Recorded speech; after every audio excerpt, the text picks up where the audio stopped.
Beginning, the gift of mockery. When the guards brought her to me, I thought it was another cruel joke from the officers of the outer ring.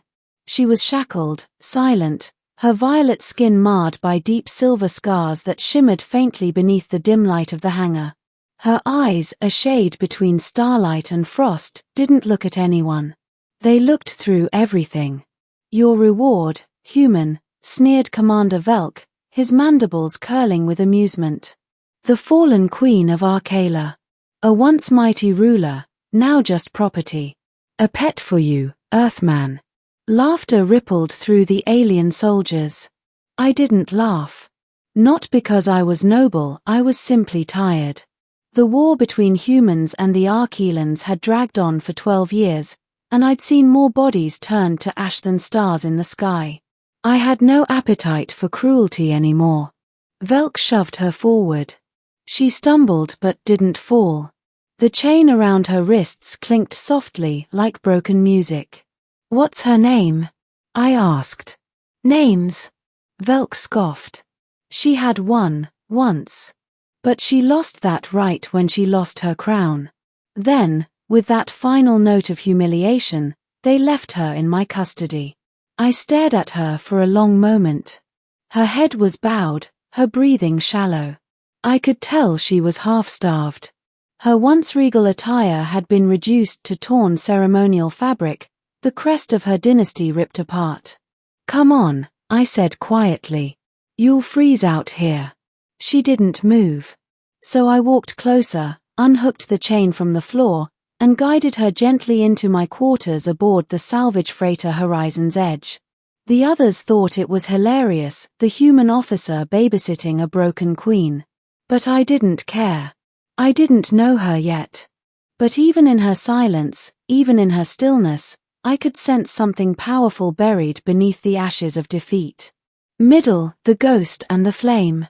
Days passed before she spoke a single word.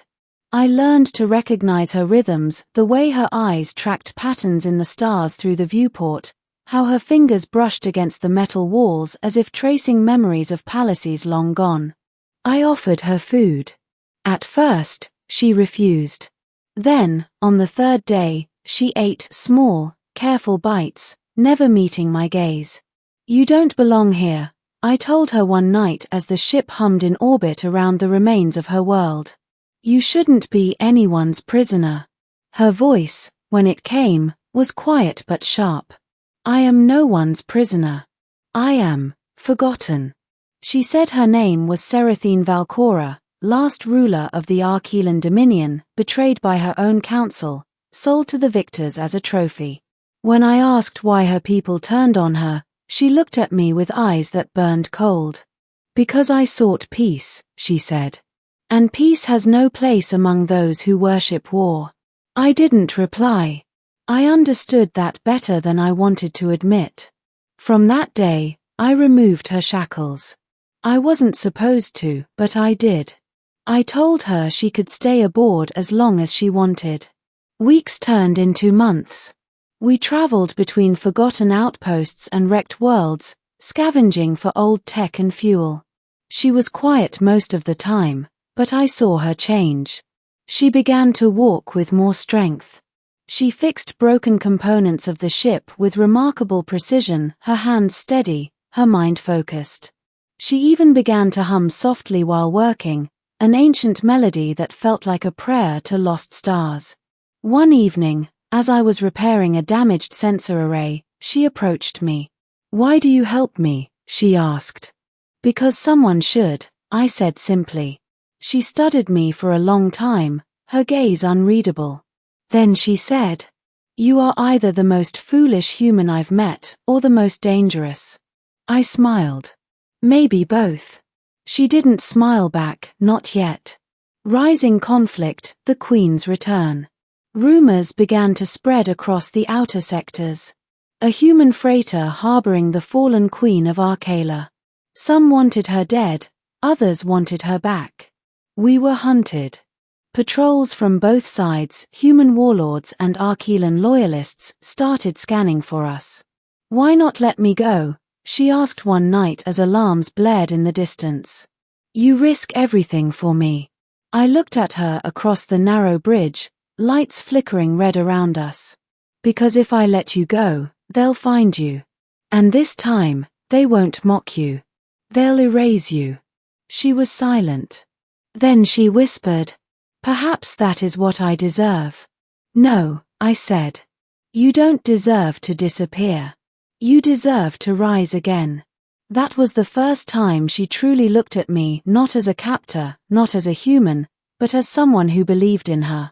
That night, she came to me with a fragment of ancient data, an encrypted shard from the ruins of her palace. "Inside this," she said, "is the crown code, the genetic key that proves I am still the rightful ruler. But it's incomplete," she added. "I need access to a Varelian core to restore it. There's one, deep within the human fleet's scrapyard on Sol's Edge." The place she described was practically suicide. Heavily guarded, full of derelict battleships, patrolled by AI sentinels. But I nodded. "Then that's where we go. The infiltration, fire and memory." The scrapyard was a graveyard of empires. Rusted dreadnoughts floated in silent orbit, their hulls like broken monuments to arrogance. Serathine wore a cloak of shadow fabric, scavenged stealth tech from old human armor. Her eyes glowed faintly beneath the hood, scanning for movement. We slipped through the wreckage, avoiding drones and scavenger pirates. Every step felt like walking through ghosts. Inside an ancient human command vessel, we found it, the Varelian core. A crystalline sphere humming with pale blue energy. "Once I connect the shard," she said, "the code will awaken. My title, my bloodline, everything that was lost." "Then do it," I said. As she placed the shard into the core, light erupted around us. Images flickered, memories of her coronation, her speeches, the moment of her betrayal. Tears rolled down her cheeks as her own people's faces flashed before her eyes. And then the core pulsed one final time, unlocking a message encoded by her ancestors. "To the one who bears our crown, rise not to rule, but to restore." The power surge triggered the sentinels. "Run!" I shouted. Drones swarmed from the dark, metallic, relentless, deadly. I fired plasma rounds, covering her retreat. One shot grazed my shoulder, another shattered the console beside us. "Leave it," I yelled. "We have the data." But she didn't leave me. She pulled me behind cover, pressed her glowing palm to my wound, and I felt warmth instead of pain. "I told you," she whispered fiercely, "you would not die for me." Together, we escaped the scrapyard in a blaze of light and debris, the core data secure. Climax, the legend restored. We transmitted the restored code to the Archelan network, a signal that spread across light years. Holograms flickered to life in every corner of the galaxy where her people still survived. The broken queen, once mocked and sold, now appeared radiant and unbowed. Her voice carried through the frequencies. "To those who have suffered, to those who remember, the Archelan star still burns.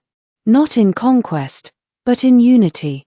The humans who had mocked her, including Commander Valk, suddenly found themselves facing a movement they couldn't control.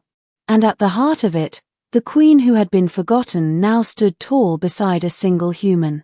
When Valk's fleet cornered us near the binary moons of Kora, we didn't run. She looked at me, calm and fierce.